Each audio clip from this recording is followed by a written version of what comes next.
Okay, cool. I'm in the Three Sisters planting. So you followed along this far. Appreciate it. Thank you.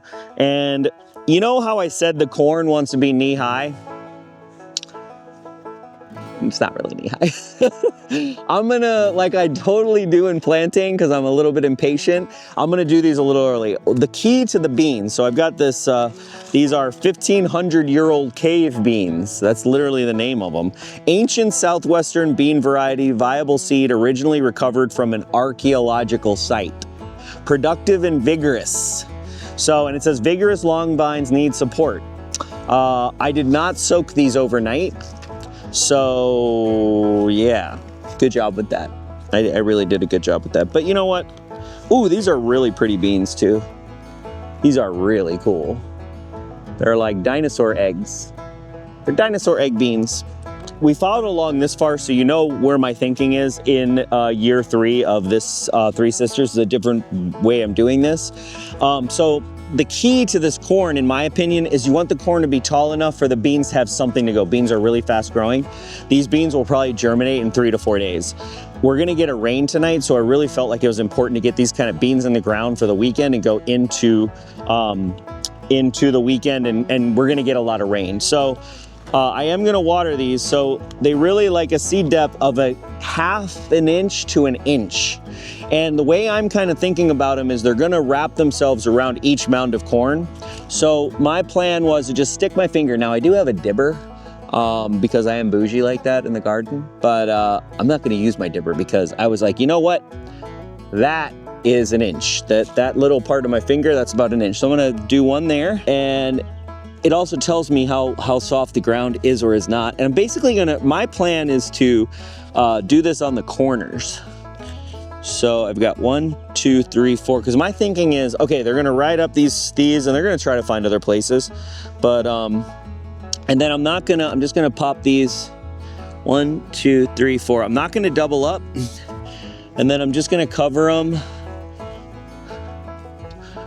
nice, and I'm gonna make sure I weed everything that I missed earlier. By the way, I think that's a cucumber. I'm gonna let him live. Sometimes I'm in a life-giving mood, you know what I'm saying? Sometimes I'm like, you know what? Sometimes it'll be the next day and I'll be like, you know what, that cucumber's gotta go. So that's kind of sad. All right, so I've got those 4, so hopefully I remembered where they were, and I'm just gonna give them a little bit of a head start with some water.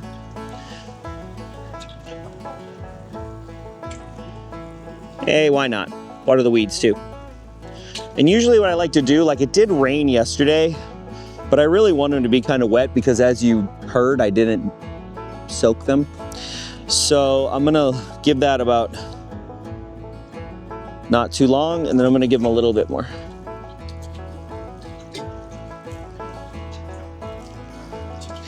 And you'll see this guy popped up, so that wasn't a great place for him, I guess. So we'll try that again.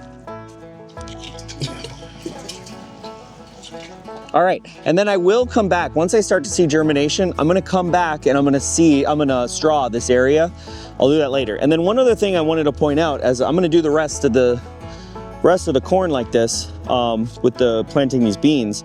I had this luxury pie pumpkin that I really loved last year, and I planted a bunch of it. So I started this from seed in February. So if you saw some of my videos from cold in February, so I have 2 of them. And again, the idea of the squash is that the squash is gonna do a job of kind of what my straw is doing and covering and act as like a barrier against other plants coming in and invading this area.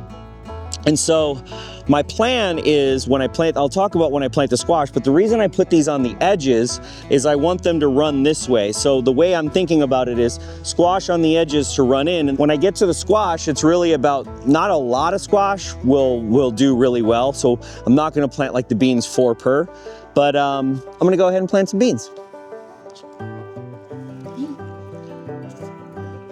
Okay, so the next thing I'm gonna plant is squash. And like I said earlier, the squash, I put some luxury pie in the corner. So I have two different squash varieties. One I did 2 years ago called Blue Hubbard squash.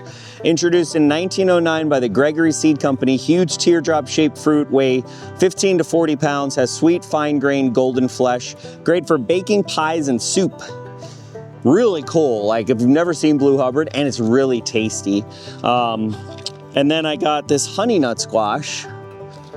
This is 100 days. It's a mini butternut of the best tasting squash of 4 to 5 inches long, single serving size, quicker to roast, bred by renowned vegetable breeder Michael Mazurek of Cornell, and taste trialed by famous chef Dan Barber, who was one of the original farm to table chefs. The way I'm thinking about it is I'm probably gonna put I'll do Blue Hubbard on this side, and then on this side I'll do the mini butternut. So I think what I'm gonna do is I'm gonna do one there, one here, one there, so that's 3 Blue Hubbards. And then over here, I'll probably do a bunch of mini butternuts, and I might even mix in a Blue Hubbard like here just to give it some balance. But again, I'm only really planting 4 of these and then probably like 5 of these mini butternuts. And this time I am gonna use a dibber. Actually, you know what? I'm gonna look. So this is a 1/2 inch to 1 inch. They're both 1/2 inch to 1 inch, which again, with the bigger stuff, usually it is like that. I don't always look at seed depth, I'm gonna be honest with you. I go off of how big the seed is. You know, these are big seeds. So, you know, those are like pumpkin type seeds. So the bigger the seed, the more it has to go into the ground. And there you have it. But my dibber. So there's 1/2 inch, there's 1 inch. And I'm just gonna go around and I'm gonna do the corners with the butternut. So I'm gonna do one here.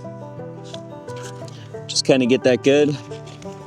And I'm just gonna do one. If I don't see it after a while, I'll know something's up. I know I did those. Now normally I'm gonna definitely water there, but before I do that, I'm gonna put this edge one here, and then I'm gonna water those 2 spots.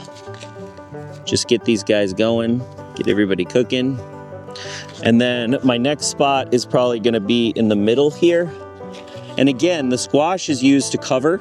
And then I actually think I'm being a little aggressive, but this is a mini butternut. But I'm gonna do this corner one down here. I think I'm gonna skip that. So just do this corner. And then I think I'm gonna do a Blue Hubbard here, but then I will do one more here, maybe like here, and split the difference. And then that way, this one's kind of for both these areas. So usually, you'll notice like I'm letting all the amaranth I killed and all the plants that I hoed, I'm letting that just kind of sit as a mulch right now. Once I see the squash and the beans germinate, then I'm gonna put straw, like you see what I've done with the corn. So this will all have a straw mulch, and what that does is it retains water. It's gonna biodegrade into the land. It's a great carbon layer. And really it's gonna also help prevent, I'm not gonna have to weed all the time in this area. And then as soon as the squash starts doing its job, there's very few weeds that can get through squash.